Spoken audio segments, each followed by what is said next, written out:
Hello everyone, আমি makeup artist Debashree Kundu. আজ আমি তোমাদের সাথে শেয়ার করতে চলেছি হেয়ার টুল। সবার প্রথমে আসি ক্রিম্পার, কারণ আমরা যদি হেয়ার ক্রিম্প না করি তাহলে আমরা কোনো হেয়ার স্টাইলই প্রপারলি ভাবে বসাতে পারবো না।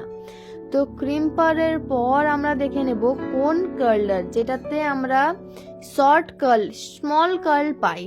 নেক্সট আমরা দেখে নেব কার্লিং টং, যেটা আমরা ইউজ করে থাকি বড় কার্লের জন্য। যেটা বড় কার্ল হয় সেই কার্লটা পাওয়ার জন্য আমরা কোন কার্লার না ইউজ করে কার্লিং টং ইউজ করি। কার্লিং টং কিভাবে ইউজ করতে হয় সেটা তোমাদের সাথে শেয়ার করে নিই। তোমরা দেখতে থাকো কিভাবে আমি এই কার্লিং টংটাকে ইউজ করছি। তো আমি এর মাঝে কিছু কথা বলতে চাই। তোমরা যদি আমার এই ক্লাসে অ্যাডমিশন নিতে চাও, চট জলদি আমার কমেন্ট বক্সে জানাও, বা ডিএমও করতে পারো, নাম্বার আছে, ফোনও করতে পারো। তো আমি এখানে কিভাবে ইউজ করছি মেশিনটা তোমরা দেখে নাও। এই মেশিনের ইউজ করার অনেক টেকনিক আছে, কি কত পাওয়ারে রাখতে হয়, কিভাবে হোল্ড করতে হয়, কতক্ষণ স্টে করতে হয়, সেই সকল আমরা আমাদের ক্লাসে আলোচনা করে থাকি। তারপর আসি থ্রি টং আমরা ঢেউ খেলানো, কিভাবে হেয়ারটাকে ঢেউ খেলানো হয় সেটা আমরা সেই ক্ষেত্রে ইউজ করে থাকি। হেয়ার হোল্ডিং স্প্রে, যেটাকে বলি আমরা হেয়ারটাকে মানে ধরে থাকার জন্য, যাতে হেয়ারটা আমরা যেইভাবে রাখছি সেইভাবেই হোল্ড করে। আমার কাছে হোল্ডিং স্প্রে 3টে আছে, একটা ব্লু, টাফ ব্ল্যাক, আর একটা প্রফেশনালের আছে। নানা রকমের প্রাইস আছে। তারপর ওসিস প্লাসের সাইন স্প্রে, যেটাতে আমাদের হেয়ারটা সাইন এবং স্মুথ করতে সাহায্য করে। তারপর দেখে নেব ওসিস প্লাসের মুস। তারপর কিছু হেয়ারের মানে সামান্য টুল দেখে নেব, ক্রোকোডাইল ক্লিপ, সেকশন ক্লিপ।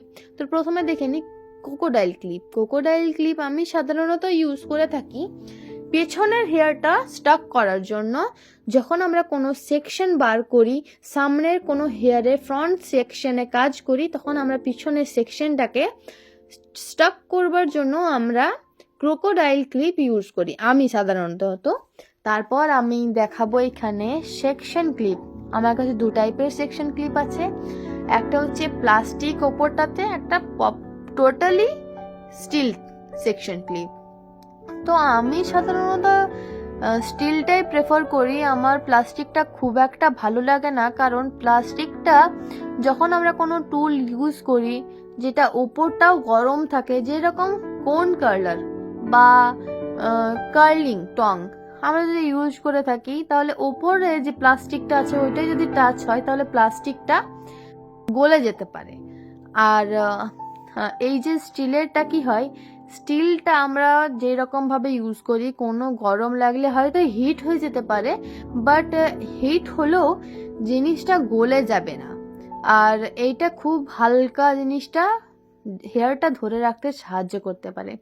এইরকম আমি ক্রোকোডাইল ক্লিপ দিচ্ছি। ক্রোকোডাইল ক্লিপ এতটা মানে শক্ত হয়, হেয়ারের যে আমি একটা ডাইরেকশন দেব বা হেয়ার একটা আমি স্টাইল যে আমি বানাচ্ছি ওই স্টাইলটা থাকবে না, ও এতটাই হার্ড হয়। এরপর আমি তোমাদের সাথে শেয়ার করছি পয়েন্টেড কোম, যেই কোমগুলো আমাদেরকে হেয়ার সেকশন নিতে সাহায্য করে। সেকশন অনেক রকমের হেয়ার সেকশন আছে, অনেক রকমের কোম আছে। এই ফুল ডিটেলস আমি আমার ক্লাসে দিয়ে থাকি। তো চট জলদি তোমরা যদি ফুল ডিটেলসে জানতে চাও তাহলে আমার সাথে কন্ট্যাক্ট করতে পারো। এরপর আমি তোমাদের সাথে শেয়ার করব আমার কিছু হেয়ার অ্যাসেসরিজ। তো হেয়ার অ্যাসেসরিজের মধ্যে আমি যেরকম গোলাপ, অনেক রকমের যে ফুল হয়, ফলস প্লাস্টিকের ফুল, ওইসব আমি ইউজ করে থাকি আমার মডেল ওয়ার্কের জন্য। আর ব্রাইডের জন্য তো আমি ওদেরকে রিয়েল ফুলই আনতে বলি। যখন না পাই তখন আমি এই যে ফুলগুলো, ফলস ফুলগুলো আমি ইউজ করি। বল পিন, যেটাতে ইউ পিনের মধ্যে যে বল থাকে, বলগুলো ডিজাইন বল, ওই সবগুলো আমি ইউজ করে থাকি। তো ফ্রেন্ড, আমি আমার ক্লাসটা এখানেই শেষ করছি। আশা করি তোমাদের সকলের ক্লাসটা ভালো লাগবে।